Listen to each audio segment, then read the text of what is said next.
Israel लोकांसाठी यहोवा देवाने समुद्र दुभागला व त्यातून त्यांना पार नेले. तसेच रानात खडक फोडले व त्यांना भरपूर पाणी प्यायला दिले. त्याने अन्न मागितले तेव्हा त्यांना दूतांची भाकर मान्ना म्हणून खायला दिली. तसेच त्यांनी मांस मागितले तेव्हा त्यांना खाण्यासाठी मांस धुळीप्रमाणे व पंख असलेले पक्षी समुद्राच्या वाळूप्रमाणे त्यांच्यावर वर्षिले. म्हणजेच यहोवा देवच हे सर्व काही त्याच्या इच्छेप्रमाणे करतो. स्तोत्रसंहिता 78 ओबी 12-31. यहोवा देवाने सोअन प्रांतात इस्रायल लोकांमध्ये त्यांच्या वडिलादेखत आश्चर्यकर्मी केली.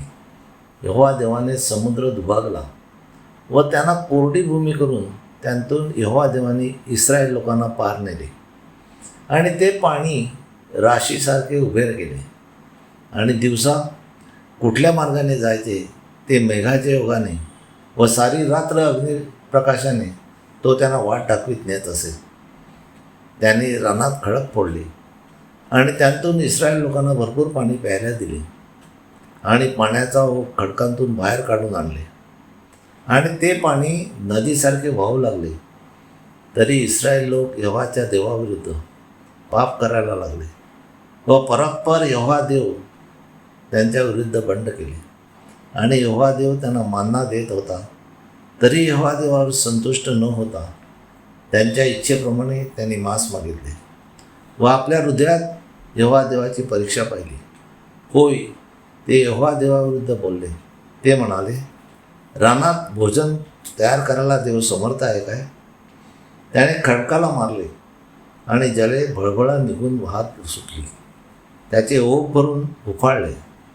तो भाकर देऊ शकतो काय? तो आपल्या लोकांना मांस पुरविल काय? यास्तव हे ऐकून यहोवा देव कोपला व त्याचा अग्नी पेटला आणि इस्रायलावर क्रोधी चढून गेला, कारण त्यांनी यहोवा देवाच्या ठायी विश्वास ठेवला नाही आणि त्याच्या तारणावर त्यांनी भरोसा ठेवला नाही.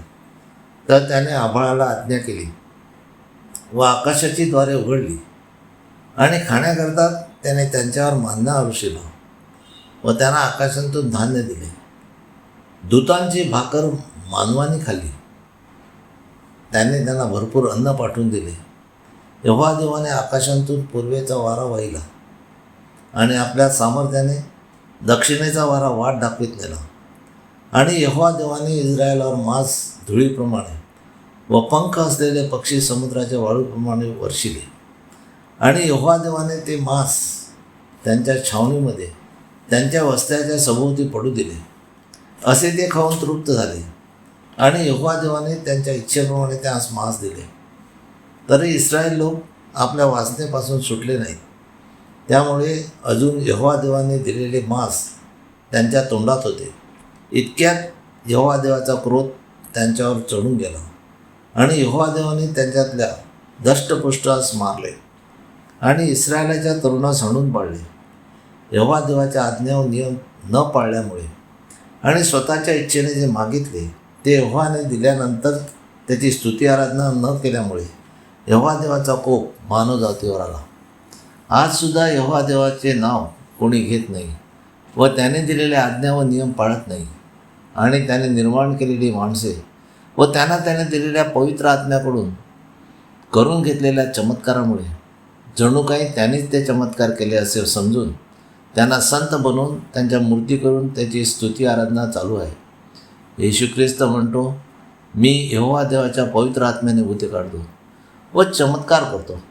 तर मग जगातील कोणता मनुष्य किंवा पास्टर स्वतःच्या शक्तीने भूते काढूच शकत नाही.